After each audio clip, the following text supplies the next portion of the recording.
नमस्कार, capital TV देख रहे हैं आप। मैं हूं आपके साथ पूजा। इस वक्त की बड़ी खबर महाराष्ट्र में लाउडस्पीकर को लेकर मचे बवाल से जुड़ी हुई है। कल ईद है और कल ही के दिन अक्षय तृतीया भी है और राज ठाकरे ने महाराष्ट्र सरकार को 3 मई तक का अल्टीमेटम दिया था कि मस्जिदों से लाउडस्पीकर हटाए जाए, नहीं तो वो मस्जिद के बाहर दुगनी आवाज में हनुमान चालीसा का पाठ करेंगे। तो इससे जुड़ी हुई बड़ी अपडेट आपको बता दें, राज ठाकरे ने अपने फैसले को बदल दिया है। अब 3 तारीख की जगह उन्होंने 4 तारीख तक का अल्टीमेटम दे दिया है और कहा है कि 4 तारीख के बाद वो किसी की नहीं सुनेंगे। इसी के साथ एक और बड़ी अपडेट आपको बता दें, कल जिस तरह से राज ठाकरे ने औरंगाबाद में मेगा रैली की 16 शर्तों के साथ उन्हें मंजूरी मिली थी, पर अब महाराष्ट्र पुलिस ने धारा 139 के तहत राज ठाकरे को नोटिस भेजा है। और इसी बड़ी अपडेट के साथ मेरे साथ न्यूज रूम से जुड़े हुए हैं कैपिटल टीवी के editor in chief doctor Manish Kumar. पहली खबर पे आपसे चर्चा कर लेते हैं, कल जो कार्यक्रम होने थे उसको राज ठाकरे ने रद्द क्यों किया? देखिए, एक अच्छा फैसला कह सकते हैं। उन्होंने चीज़ों को पोस्टपोन किया है। कल दो बड़े त्यौहार हैं, एक तो अक्षय तृतीया है और दूसरा ईद है।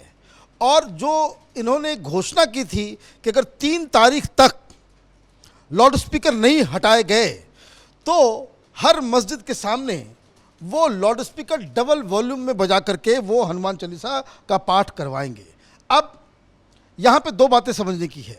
राज ठाकरे ने अपने भाषण में कहा था कि वो दंगा नहीं कराना चाहते, उनको मुसलमानों से भी कोई प्रॉब्लम नहीं है। वो ये चाहते हैं कि महाराष्ट्र के अंदर लाउडस्पीकर का वो जो सारा सिस्टम है वो सुप्रीम कोर्ट के आदेश के मुताबिक उनके द्वारा बताए गए निर्देश उसको महाराष्ट्र में लागू करना है। हिंदू मुसलमान या मुसलमानों के प्रति उनका कोई कुछ नहीं है। ये बात उन्होंने अपने भाषण में कहा और उन्होंने कहा कि भाई हम 3 तारीख को यही काम करेंगे। अब 2-3 चीज़ें हो गई, ये डिस्कशन भी हुआ होगा, सारी चीज़ें हो गई। एक जो हमारे पास जानकारी आ रही है वो जानकारी ये है कि इंटेलिजेंस की तरफ से ये भी बताया गया कि अगर मस्जिद के बाहर इस तरीके की चीज़ें अगर होती है ईद के दिन तो रिटेलिएशन भी हो सकता है।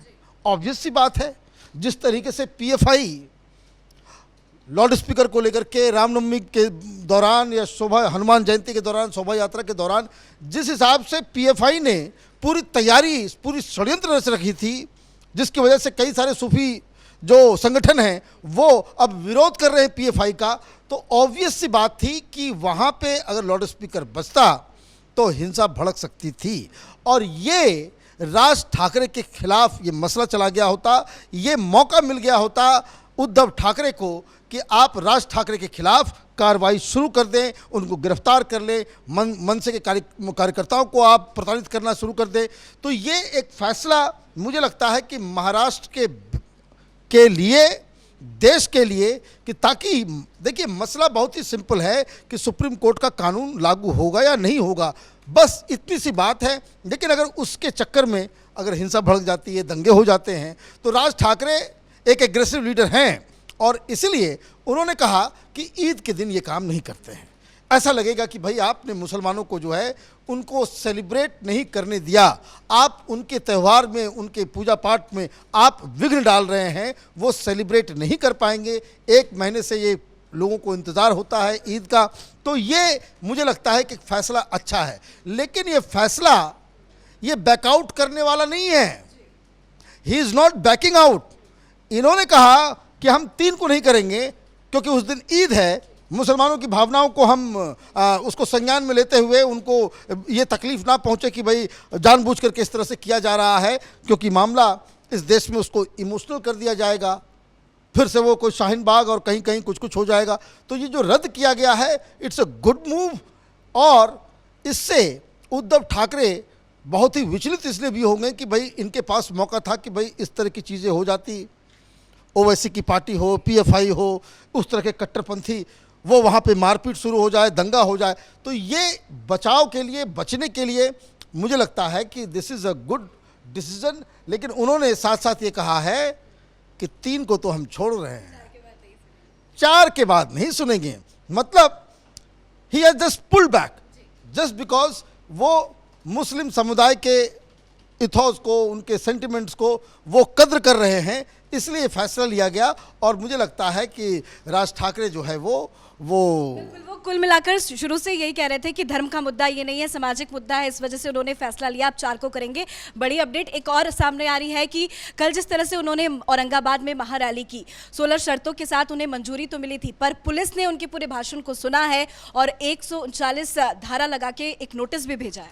देखिए, ये जो 149 जो है वो बेसिकली एक ऐसा ये है कि आप इलीगल तरीके से आप कोई असेंबली करते हैं, इलीगल तरीके से पुलिस के बताए गए निर्देश का पालन नहीं करते हुए परमिशन से बाहर जाकर के आप कोई रैली करते हैं, तो इस तरह का नोटिस दिया जाता है। अब सवाल ये है कि मनसे के कुछ कार्यकर्ताओं के खिलाफ भी कार्रवाई हो गई, राज ठाकरे को भी नोटिस दे दिया गया 149। तो सवाल ये है कि उद्धव ठाकरे करना क्या चाह रहे हैं।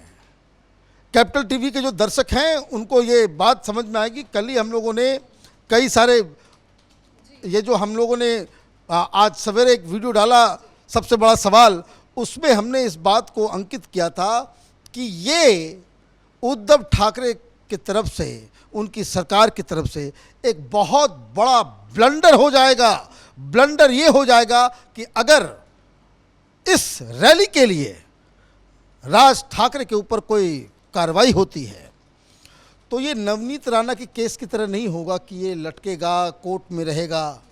महाराष्ट्र में मनसे और बहुत सारे हिंदूवादी संगठनों के कार्यकर्ता सड़क पे आ जाएंगे और शिवसेना को बहुत बड़ा उस पर नुकसान होने वाला है। लेकिन जिस हिसाब से चिट्ठी दी जा रही है, वो चिट्ठी मुझे तो लग रहा है कि आगे बहुत ही ज़्यादा वो ड्रामा होने वाला है। अभी तो बस एक धाराएं लगाई गई है, पर 16 शर्तें थी और महाराष्ट्र पुलिस की तरफ से ये बयान भी आया है कि पूरे 16 शर्तों को वो फॉलो करेंगे, उसमें से एक में भी कोई गलती पाई गई तो सख्त एक्शन की भी बात कही जा रही है। देखिए, जो खबर आ रही है वो ये आ रही है कि राज ठाकरे का पूरा भाषण, वहाँ पे जितनी नारेबाजी हुई, किस तरह से लोग सभा स्थल पे पहुँचे, सभा स्थल में किस तरह की बातें की गई, स्टेज से कौन कौन किसने क्या क्या कहा, और उसके लिए जिम्मेदार आयोजक कौन, तो राज ठाकरे, मनसे के वो हेड हैं, उनकी पार्टी है।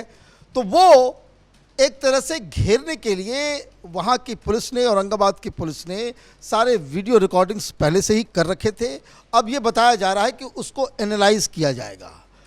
और ये एनालिसिस क्या है, सरकार की तरफ से कहा जाएगा कि भाई इनके ऊपर कार्रवाई करना है, तो पुलिस वाले कहेंगे कि भाई हाँ, कानून टूटे हैं और इसलिए कार्रवाई हो रही है। तो ये बताया जा रहा है कि इस बात पे कल फैसला होगा। अब इन तीनों खबरों को अगर आप जोड़ करके देखिए तो राजनीतिक उठापटक यहाँ भी नजर आ रहा है। राज ठाकरे को यह समझ में आ गया कि भाई नोटिस दिया जा रहा है, मनसे कार्यकर्ताओं के खिलाफ कार्रवाई की जा रही है, मतलब सरकार एग्रेसिव मूड में है।